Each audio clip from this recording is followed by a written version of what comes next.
Good morning, afternoon, evening, whatever it is. I'm getting ready for a good one. Taking out the floral and putting in a nice little pattern here. Not a bad Monday project. Truthfully, I'm actually kind of excited about this being my Monday project because sometimes I just don't like working that hard on a Monday. Now, this is going to still take a little while to do, but these are going to be some sweet looking steps when we're all said and done. So there is a pattern to the carpet that I'm going to be putting in, and I'm actually going to turn the pattern. So I'm going to run the pattern up this way, and I'll probably run it up this step so it's linear going this way. And then I'm going to turn it so it goes up this way. I do like the way that looks. Comment below if I'm doing it wrong or if I should run it the same way. The reason I don't always like, because there's a loop in this carpet, so I don't like running the loop this way on the carpet, and it's because there's a chance of that opening up and just kind of looking crappy. It is a thick piece, probably wouldn't happen. And I guess if these guys were really concerned with pattern matching, then I probably would run it the same way, but heck yeah, let's go. So during my demo on just about everything, we always like to critique, judge, whatever you want to call it, how the other installer did the work. So I believe this is a Milliken carpet, and the reason is I'm seeing that right there, and that leads me to believe. Plus, in my area, Milliken was with these types of patterns that were being used. A lot of the stores were just using Milliken carpet. So here's where the step and riser met. There was the crease there. Notice how there's no staples. The installer that did this, damn good installer. Actually, a CFI installer, the only other CFI installer in my area that I'm aware of. And here's where the step, where it rounded over right here. And you can see, and that carpet backing really looks good. I mean, I don't know how old this stuff is, but old enough, right? I mean, it's got some wear to it, probably over 15, maybe 20. I really don't know. The only thing I'm kind of bummed out is he did put a whole lot of staples in the cushion. Now, another thing you're going to notice is no duct tape on the stairs.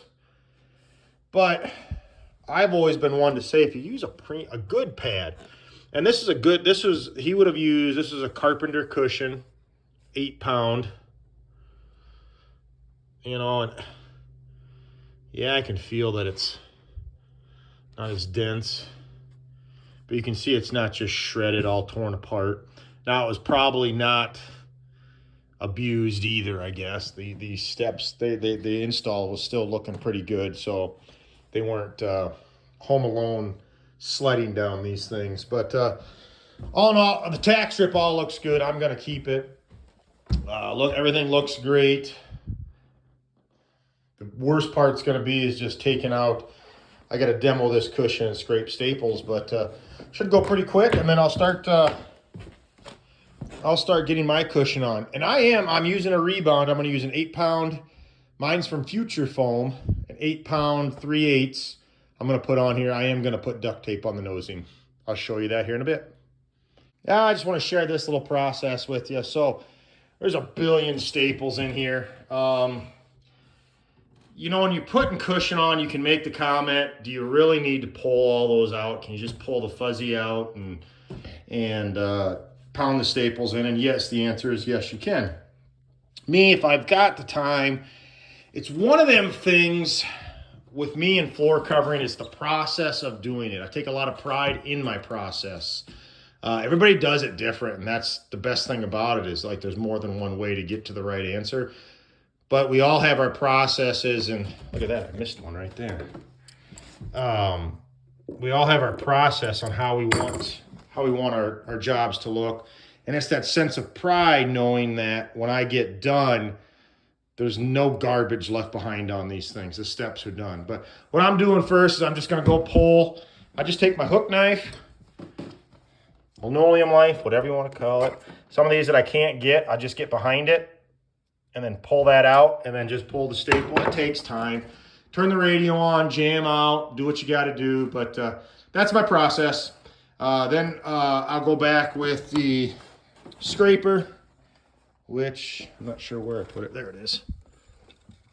That guy right there. And I'll scrape all the cushion off the top, and then I'll put more cushion on. But this is a little overkill on the staples, but it is what it is. You know, this guy wanted the steps to look good if they got hit by a tornado. So it is what it is. Boom. Steps are cleaned up, scraped up, everything up, and ready to go. Some old puppies here. But we're going to get some cushion on. I'll show you that. And then we'll start dropping the carpet on. I'll show you that. Before you know it, we'll be vacuuming and all done. Let's go. Cushion is on. I do like to use the duct tape on the nosing. You know, you saw the last piece of carpet I took out, that cushion really wasn't broke down, but I have seen it where that cushion gets just destroyed. And this is a future foam. It's an 8-pound 3/8. I don't think it's really that great of a cushion. That's just my opinion. I've always thought, and maybe making this video will inspire me to do this, but getting like a nice dense fiber, it sucks to work with, but those fiber cushion, I think that's probably the best thing to put on steps, because I just feel like that's going to hold up the best on the nosing. And just the way that you walk on a set of steps, it's very aggressive. You know, if you got kids, they don't walk up steps, they run up steps. So let's get some carpet on here. Let's get winning. All right, here we go. We are done. Check it out. Let's turn this bad boy around and see how I did. So all I did on the edge, I just rolled that edge all the way down. The only thing I'm not too happy with is I like to use some hot glue to kind of hold this, and it just wasn't working. This is for some odd reason, this backing was really tight. So I ended up having to throw a staple right there, and you can just see it kind of dents it in a little bit, but it's uniformed. I don't know if it shows up on the camera, but you know, every single one of them looks like that. So it's not something that really just catches your eye. It's more of an installer kind of, oh, what the heck is that all about? But little pin dot. And like I told you guys, what I did is I ran this all pattern all the same way through here. And then on this step here, I just turned it and ran it all the way up to there.